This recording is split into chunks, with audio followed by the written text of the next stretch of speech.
स्वागत है आप सभी का एक बार फिर से हमारे YouTube चैनल पर। आज हम पढ़ेंगे मध्य प्रदेश के प्रमुख पर्यटन स्थलों को। भारत का हृदय प्रदेश कहा जाने वाला मध्य प्रदेश पर्यटन की दृष्टि से समृद्ध राज्य है। यहाँ धार्मिक पुरातात्विक स्थलों के साथ साथ प्राकृतिक मनोरम स्थल भी देखने को मिलते हैं।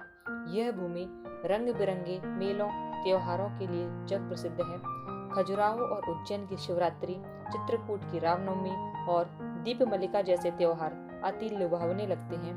मध्य प्रदेश की संस्कृति व पर्यावरणीय विविधता, कला, तीज त्योहार इसे आकर्षक बनाते हैं। तो आइए सैर करते हैं मध्य प्रदेश के कुछ प्रमुख पर्यटन स्थलों का। सबसे पहले चलते हैं उन शहरों की ओर जिन्हें हाल ही में यूनेस्को ने हेरिटेज सिटी का दर्जा दिया है। वह हैं ओरछा और ग्वालियर। आइए पहले रुक करते हैं ग्वालियर की ओर। ग्वालियर शहर का निर्माण राजा सूरज सेन द्वारा किया गया था। यहाँ पर भारत का जिब्राल्टर, तानसेन का मकबरा, मोहम्मद गौस का मकबरा, रानी लक्ष्मीबाई की समाधि, सूर्य मंदिर, जय विलास पैलेस आदि प्रमुख दर्शनीय स्थल हैं। ग्वालियर का किला, जिसे किलों का रत्न भी कहा जाता है, इसमें मानसिंह महल, मृगनयनी महल, सहस्त्रबाहु मंदिर जिसे सास बहु मंदिर भी कहते हैं, और तेली का मंदिर आदि प्रमुख दर्शनीय स्थल हैं। मानसिंह महल का निर्माण वर्ष 1486 और 1516 के मध्य तोमर शासक मानसिंह तोमर के द्वारा किया गया था। इसी महल में औरंगजेब ने अपने भाई मुराद को बंदी बनाया था। इल्तुतमिश की सेना से बचने के लिए कई राजपूत महिलाओं ने यहाँ जौहर भी किया था। मृगनयनी महल, जिसे गुजरी महल भी कहा जाता है, यह मानसिंह द्वारा अपनी सबसे प्रिय रानी मृगनयनी के लिए 15वीं सदी में बनाया गया था। इसमें अब एक पुरातात्विक संग्रहालय बना दिया गया है। ग्वालियर के प्रसिद्ध सास बहु मंदिर का निर्माण 9वीं शताब्दी में किया गया था।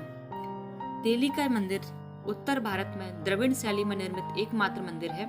इस मंदिर का निर्माण 9वीं शताब्दी में किया गया था और यह ग्वालियर की सबसे बड़ी इमारत है, जिसकी ऊंचाई 100 फीट है। ग्वालियर के किले पर गुरुद्वारा स्थित है, जिसे दाता बंदी छोड़ भी कहते हैं। यहाँ सिखों के 6वें गुरु हरगोबिंद साहिब ने 52 राजाओं को जहांगीर की कैद से आजाद किया था। करीब 100 किलो सोने का इस्तेमाल इस गुरुद्वारे के दरबार को बनाने में किया गया है। ग्वालियर का जो प्रसिद्ध जय विलास पैलेस है, जिसे जय विलास महल भी कहते हैं, यह आधुनिक समय में संरक्षित सदियों पुरानी भारतीय सभ्यता और भव्यता का प्रतीक माना जाता है। सन 1874 में वेल्स के तत्कालीन राजकुमार किंग एडवर्ड के भव्य स्वागत के लिए इस पैलेस का निर्माण किया गया था।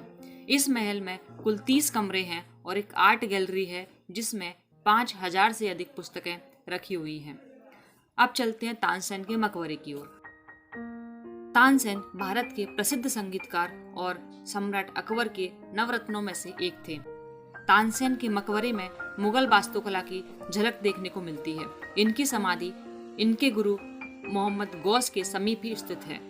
तानसेन संगीत समारोह का आयोजन ग्वालियर के पास बेहट गांव में प्रतिवर्ष किया जाता है।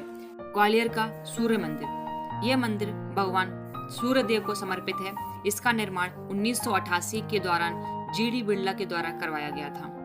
ग्वालियर में रानी लक्ष्मीबाई की समाधि भी बनी हुई है। यहाँ इनकी 8 मीटर ऊंची प्रतिमा बनी है। ग्वालियर के गोपाचल पर्वत पर जैन तीर्थंकरों आदिनाथ, नेमिनाथ, महावीर और ऋषभनाथ आदि भगवान की मूर्तियां चट्टानों को काटकर बनाई गई हैं। यहाँ लगभग 100 स्मारक ध्यान की मुद्रा में बनाए गए हैं। इनका निर्माण 7वीं से 15वीं शताब्दी के मध्य किया गया था।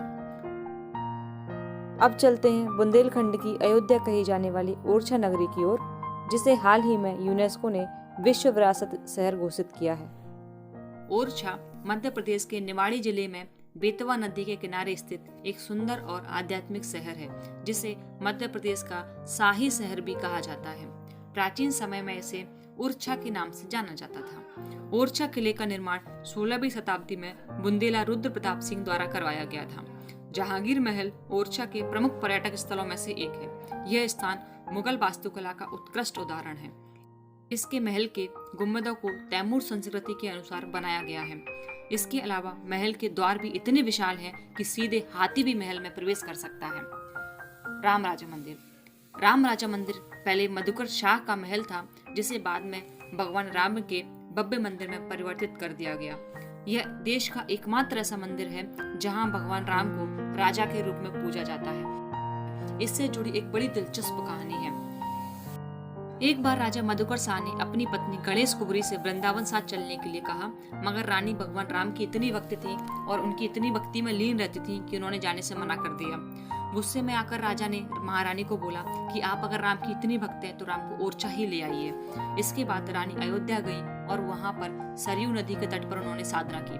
कठोर तप करने के बाद भी जब श्री राम जी के दर्शन नहीं हुए तो रानी नदी में कूद गई। नदी में राम जी के दर्शन हुए तब रानी ने राम जी को ओरछा चलने के लिए निवेदन किया। भगवान राम ने उनसे ये 3 शर्त रखी। पहली, मैं यहाँ आकर जिस जगह पर बैठ जाऊंगा वहां से फिर नहीं उठूंगा। दूसरी, ओरछा के राजा के रूप में विराजित होने के बाद किसी दूसरे की वहां कोई सत्ता नहीं रहेगी।